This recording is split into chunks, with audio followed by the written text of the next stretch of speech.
Greetings, everyone. Greetings. It is time to talk about arms a little bit on the beta. I've been playing some Slayer keys and some Colossus keys, uh, but we'll talk about it. First thing I want to go through is the general talents. I'll talk about Colossus a bit, and then I'll talk about Slayer. Um, how it's feeling as a whole, like altogether, I think arms feels pretty good. It kind of feels and plays the exact same. We do have some differences. Obviously, we have our Apex talent, which doesn't change a lot. It just means that if you proc a Heroic Strike, it's going to be pretty high in the priority, but it basically plays the same. It's kind of the same for Fury as well, which isn't necessarily a bad thing. They've also simplified a couple things to make it far more straightforward. Things like... Whoa, what the... So things like how collateral damage works, where it only goes up to stacking 3 times instead of stacking up to however many times as possible within your sweeping strikes window, because they also reworked sweeping strikes as a whole. Sweeping strikes now only affects 12 spells on cast.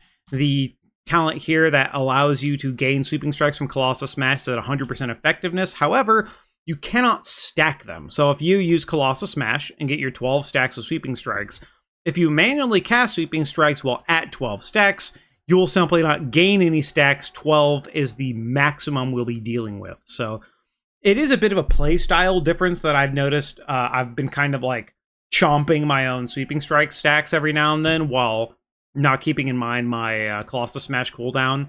So it'll take a little bit of getting used to, but it's not that big of a change.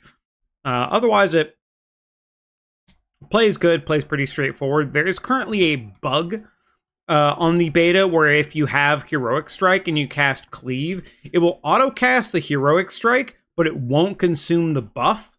I'm assuming what this is probably going to turn into is this is intended behavior where Heroic Strike is being cast by your Fervor of Battle through Cleave, but it should be consuming it, so you're not just going to get a ton of stacks of Master of Warfare, because that's way too strong. So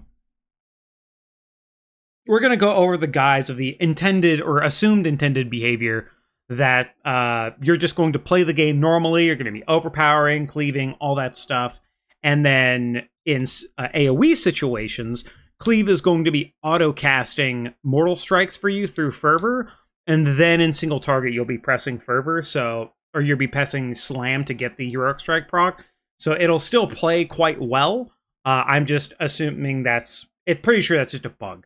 That should be fixed sooner rather than later, so the numbers will be more accurate, right? But going into the talents of arms, there's a couple of weird ones that I don't think are very good or need to be buffed or changed in some manner. The first one here is actually Crushing Combo. Crushing Combo only affects the cooldown of Cleave by 33% for 6 seconds.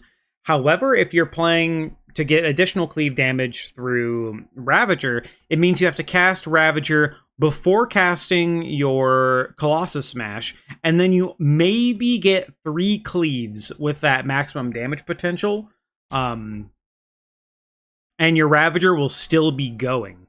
So for example, if I spec into Crushing Combo here, I'll just show you.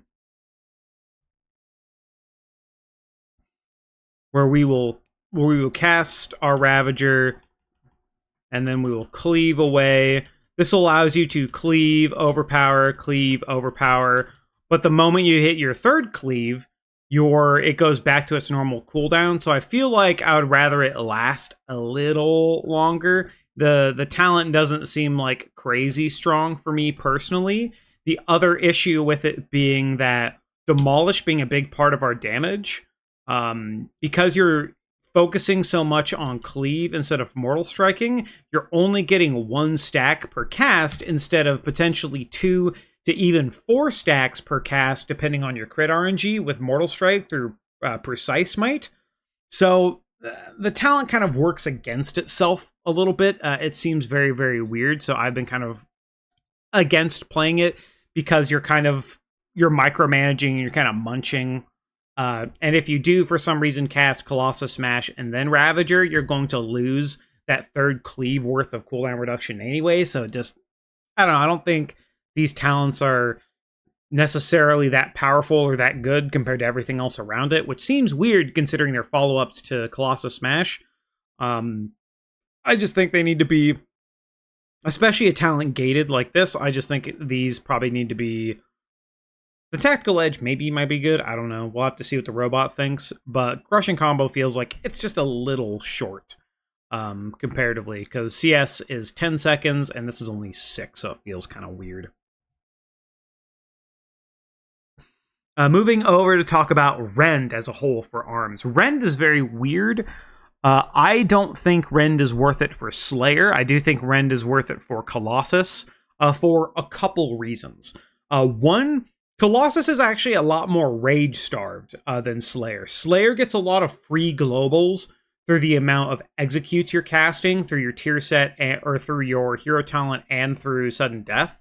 And it's very, very valuable to cast it because of what that effect does for you of using sudden death.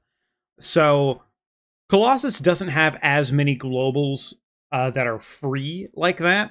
So you get it in situations to where you're actually, or I've been rage starving a little bit doing Mythic Plus as Colossus. So I feel like it running Rend just for that additional rage generation is really, really nice and kind of smooths out your casting, because you get into situations where you're in 2 globals, you'll be casting 50 rage, and sometimes you just don't have enough. So I've been kind of leaning more towards Rend with Colossus just because of the Blood Surge talent. There is the option to take Initiative, which you get more rage after charging, but that really leans more into like a Charge Weave playstyle, which Blizzard has ultimately killed multiple times before. So I don't really see that being what they would want us to do. But like I said, for Colossus, it's kind of weird. It's after losing In for the Kill, which was a guaranteed large amount of haste after casting CS, which who knows, maybe they just add In for the Kill back in here or something. Removing Test of Might, I think, was definitely the correct direction to go in. Sorry, let me put myself on D&D so you don't get Discord notifications, because I keep forgetting to do that when I record stuff. Otherwise, there's a lot of good stuff here. Mass Execution is a great talent and I think really fits into the execute-centric nature of what arms really should be and how execute focused it is as a spec, giving you even more execute value in cleave and AoE situations. So I think that's great. I really like this talent. But you do really feel the lack of haste and the lack of buildup of Mortal Strikes for casting your Demolish. You're going to end up casting your Demolish almost outside of Colossus Smash windows, just because you're not really building up a ton of stacks. But maybe that's just because I need to prioritize Mortal Strike a little more. Maybe I need to go into a pack, Mortal Strike once or twice, then really get going. But then that defeats the purpose of all of the additional cooldown reduction we're getting from Master of Warfare and from Anger Management for just kind of for the spec as a whole. Ravager feels really weird as it stands, because Ravager was kind of you just kind of took it for the cleave effect, and it's there, but after losing Unhinged, which was put into the Slayer single target tree, or the Slayer tree as a whole, Ravager feels really weird. It doesn't do much damage. It helps your cleave, but it's just kind of there. I don't really know exactly where this talent's going to end. It does provide a good amount of AoE damage, so it'll probably stay, but I don't know. After them nerfing it a bunch, maybe it's kind of weird. Maybe it'd be cool if we got the prot version of Ravager, where it just kind of randomly casts itself as you're playing, and then you get a bit of additional rage from it. Actually, you don't get any more rage from it, sorry. I forgot they changed that as well. So Ravager and Bladestorm both do not generate rage anymore as they used to. It just gives you that increased cleave effect. So maybe if we got that version of it that Prot has, that auto-casts it, we don't really have all the keybinds that Prot does, so it's not something necessarily that we need, but I like automating things personally, so that would be nice to have. But otherwise, it does fit in AoE.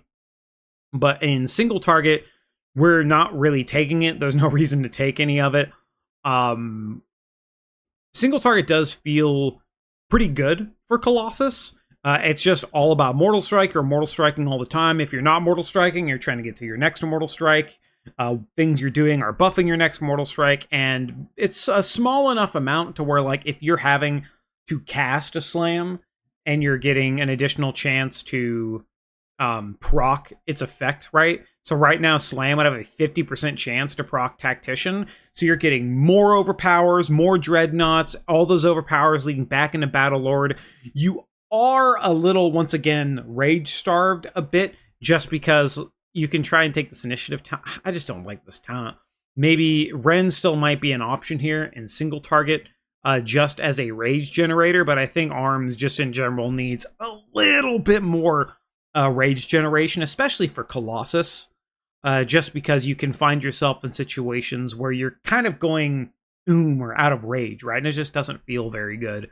But otherwise, I think this playstyle, which is big mortal strikes and then you're consuming it with an execute, right? So even in your general gameplay, because fatality now only stacks to 5 times, you're still wanting to use your sudden death procs to fill in those gaps, to maybe gain an additional bit of rage. It applies deep wounds, which also goes alongside your bleed effects, and arterial bleed, buffing all of these bleed effects. I think it plays really good. I like it quite a bit. I just don't know which is going to be better. But moving on from Colossus to Slayer, Slayer definitely, play style wise, is far more my preferred. It's been my preferred style of play. I think that if I play a little more, one of the reasons why I don't like playing around Colossus as much is just because of Rend. The essentially extra globals you get, or extra auto attack times you get from playing Slayer, because you have so many more sudden death procs or imminent demise and just your general play style, because you want to execute on cooldown, you want to execute anytime you can, because it gives you the bleed effect, it gives you the sudden death benefit, the executioner benefits lead to more blade storms. It just flows and plays a lot better. It's still the same thing as Colossus, where if you're in an AoE situation, your heroic strikes are going to be auto-cast with the change to Tactician as well, which is very, very nice. That Tactician, because in any ability that's got a potential rage cost, including sudden death, previously it didn't, sudden death now also works with Tactician to give yourself more charges of overpower to feel itself in that gameplay, which feels very, very good. It really builds into something I enjoyed in Dragonflight, where overpower is such a core part of your kit and how much damage it does and how much it interacts with everything that you're doing, including giving you more heroic strikes, that kind of thing. I think it feels really good. The only thing in terms of single target for Arms that has felt a little weird to me, which through more play, through how basically sending stuff in the robot, knowing exactly what a priority is supposed to be, putting a little bit of time into that. Realistically, Heroic Strike is probably going to be high, or the highest, with how we do things. So, I mean, I'm not really considering it that much. But there are very weird situations that you can get into, or that an average player, I guess, could get into, where you're doing your normal combo, you're doing your rotation, right? And then you get into a situation where, let's say, your Heroic Strike is available, your Mortal Strike is available, you have a proc of sudden death, and you're sitting here and let's say you recently procced a charge of overpower, right? That means your overpower will be glowing, your slam will be glowing from the Heroic Strike proc, your Mortal Strike is available, and I believe your execute also glows when you get a stack of so you'll get into a situation where you're in the middle of combat, your primary button is off cooldown, but everything else on your bar is kind of glowing. Once you get to 3 stacks of imminent demise as well, your blade storm is glowing. So you're going to have you could be in situations to where 4 of your core buttons are glowing on your bars, and you're not really sure, or the average player might not really be sure what to press. But obviously, through guides, through how we've built the simulation craft with the robot, well, not me. There are way smarter people that work on that kind of stuff, like Arma, Wally, Silm, a lot of people, or Silmarian, yeah. I said Slilm, which is wrong. But there's a lot, far more intelligent people than me working on the bot, making sure everything is right and up to date and runs very well and is optimized. That will tell us how we're supposed to play in these situations. But for the normal player, that's maybe not looking up guides, might look up a little bit, but just kind of wants to play the game, they're going to get in really odd situations where everything is kind of glowing. And interestingly enough, Mountain Thane Fury actually has that kind of problem as well, where you're going to have multiple things glowing on your bars, and if you're like trying to look at what's glowing and what to press next, you're going to be like, what's going on? But I mean, that's a per player problem and not necessarily a Blizzard problem. They have themselves said that they don't even want the one button rotation to be optimized for play. They just want it to be something that's good enough for the general, or for players that might need it, or for people initially trying a new spec. So Blizzard themselves might not care as much about that, but it does feel very, very odd, especially when we're coming into a situation where our UI is completely and totally different. Realistically, what you're seeing here is kind of what my UI is going to look like, but more than likely, I'm going to wait while people put a ton of work in to a lot of mixing and matching and changing stuff up, and I'm just going to copy someone else's, is what I'm going to do. Someone's going to put in way more work, get it exactly the way they want, and I'm going to look at what they do and go, you know what? That's pretty good. I like that. I'll use that. And then I'm just going to copy exactly what they do. And whether or not I get to Control-C, Control-V if they share it, or I'm going to have to sit there and build it myself on top of the skeleton that they're using, we'll see. Like stuff like unhalted unit frames are coming back. That's great. We'll just have to really wait and see on the UI front how things will improve. I'm assuming stuff like Slam will be added here, or they'll add some kind of buff that you can track so you won't need something like this, which, I mean, I might just do stuff like this. It looks terrible, but I mean, it's effective. So we will have to see how all of these things play out. But overall, honestly, Arms is looking and feeling very good. The Apex talent plays right into the play style of Colossus and Slayer. It's not really something that you're considering too much, but it's just something added that you're going to be pushing in your prio that just feels good to press. It's going to do a ton of damage, and honestly, Arms is looking good, man. There are definitely some issues and some things that need to be worked out, but compared to Fury, Arms is definitely where I'm looking currently. I think it's going to be a good spec.